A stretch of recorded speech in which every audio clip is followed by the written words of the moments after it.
Hello everyone, my name is Sakshi from St. Peter's Law Academy and I'm back with another video. आज हम discuss करने वाले हैं एक बहुत ही इंपॉर्टेंट डॉक्ट्रिन जो आपके कॉन्स्टिट्यूशनल लॉ का एक बहुत मेजर पार्ट कॉन्स्टिट्यूट करती है और वो डॉक्ट्रिन है doctrine of separation of powers. तो आज हम बात करने वाले हैं कि what is the meaning of the doctrine of separation of powers, इसका ओरिजिन कहाँ हुआ, कैसे हुआ इंडियन कंटेक्स्ट में, एंड ऑल्सो कंपैरेटिव एनालिसिस के हिसाब से इस डॉक्ट्रिन की एप्लीकेबिलिटी कितनी है। ये सब आज हम डिस्कस करेंगे along with a landmark case law. So start करते हैं। First of all the doctrine of separation of powers. अब doctrine of separation of powers को समझने के लिए हमें पूरा एक सिस्टम समझना पड़ेगा। जैसे फॉर एग्जांपल इंडिया का system, India follows a parliamentary system of government, और वैसे ही अगर आप सेपरेशन ऑफ पावर्स की बात करते हैं तो वो भी एक सिस्टम में कॉन्स्टिट्यूट होती हैं। तो first of all what does the system comprises of in a democracy. If we talk about a democracy, इस सिस्टम में क्या क्या होता है? फर्स्ट ऑफ ऑल आपकी तीन ऑर्गन्स हैं, that is the legislature, executive and judiciary. Legislature आपके लॉज बनाता है, एग्जीक्यूटिव आपके इन लॉज को इम्प्लीमेंट करता है, और जुडिशरी आपके इन लॉज को इंटरप्रेट करता है और देखता है कि ये कॉन्स्टिट्यूशनली वैलिड है या नहीं है। तो doctrine of separation of powers in तीनों फंक्शंस को सेपरेट करती हैं एक दूसरे से कंप्लीटली। इनका कोई भी overlap doctrine of separation of powers allow नहीं करती। तो मतलब अगर लेजिस्लेचर है जो लॉज बना रहा है वो सिर्फ लॉज बनाएगा, एग्जीक्यूटिव उन्हें इंप्लीमेंट करेगा और जुडिशरी उन्हें इंटरप्रेट करेगी। There is no overlapping of functions between the three organs. So what is the purpose of this doctrine, why it was used, ये भी हम अगली स्लाइड में हम डिस्कस करने वाले हैं। सो अगर हम इस थ्योरी, इस डॉक्ट्रिन के ओरिजिन की बात करें और किसने इसे प्रोपाउंड किया था, तो there was this French philosopher called Montesquieu. इन्होंने 1748 में अपनी बुक स्पिरिट ऑफ लॉज में doctrine of separation of powers को डिफाइन किया था, एक्सप्लेन किया था, और उसके पर्पस को भी, उसकी नीड को भी एक्सप्लेन किया था। So he said that in order for a free democracy to thrive, there must be clear separation of powers between the legislature, executive and judiciary.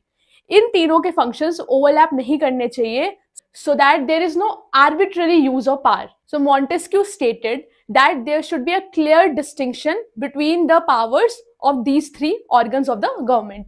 So in case there is no excess use of power or there is no accumulation of power in a single hand, doctrine of separation of powers एक बहुत important role play करती है। Montesquieu ने ये अपनी 1748 spirit of laws की book में कहा था, and he was inspired by the English constitution. So अगर हम एनालाइज करें एक कंपैरेटिव एनालिसिस में, the first country I am taking is USA and the second country I am taking is India.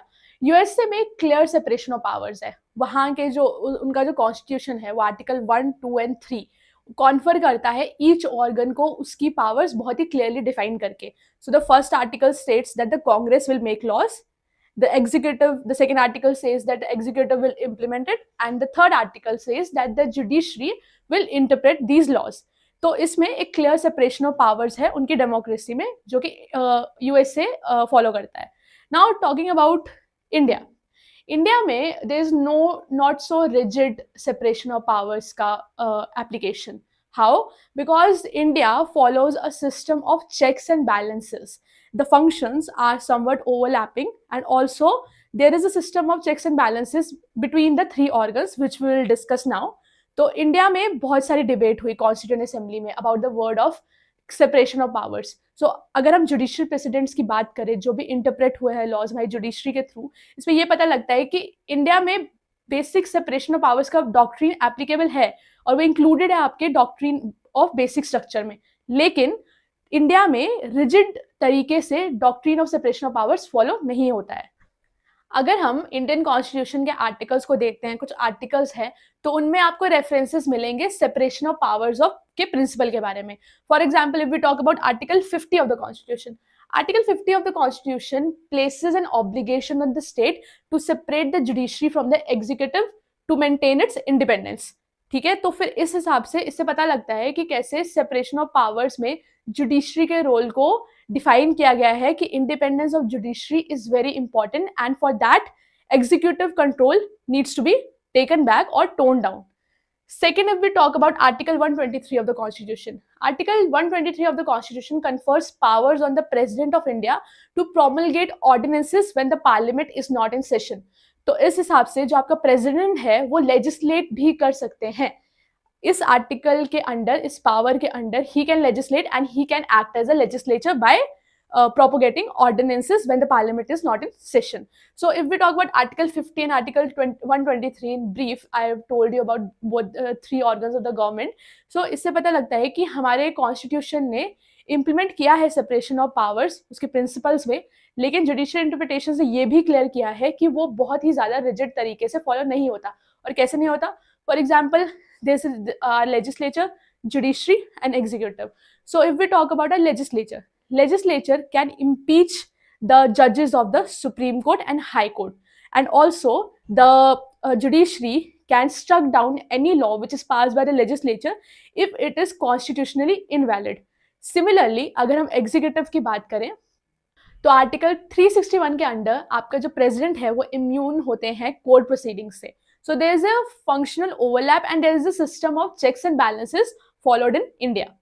Now, if we talk about landmark case laws which define the doctrine of separation of powers, the first case we have is Indira Gandhi versus Raj Narayan, 1975. So I will very briefly tell you about the case. So Indira Gandhi instituted an article in the parliament. The Indira Gandhi government instituted an article which is article 329A of the Indian constitution, which immunizes the election of prime minister from judicial review. So this particular article was challenged in the court of law, and the Supreme Court struck down this article, stating that India follows this doctrine of separation of powers and it forms the basic structure of the constitution. So that's why the system of checks and balances is implemented, and this major election of prime minister cannot be taken outside the purview of judicial review, as it will go against the provisions of the Indian constitution and its basic structure. Secondly, if we talk about Kartar Singh versus State of Punjab 1994, the court here clarified that yes, India does follow the system of separation of powers, though not so rigidly, where the legislature makes laws, the executive implements them, and the judiciary interprets the laws. So this was the doctrine of separation of powers along with the landmark case laws.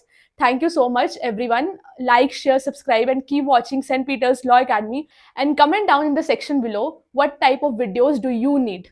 Thank you so much.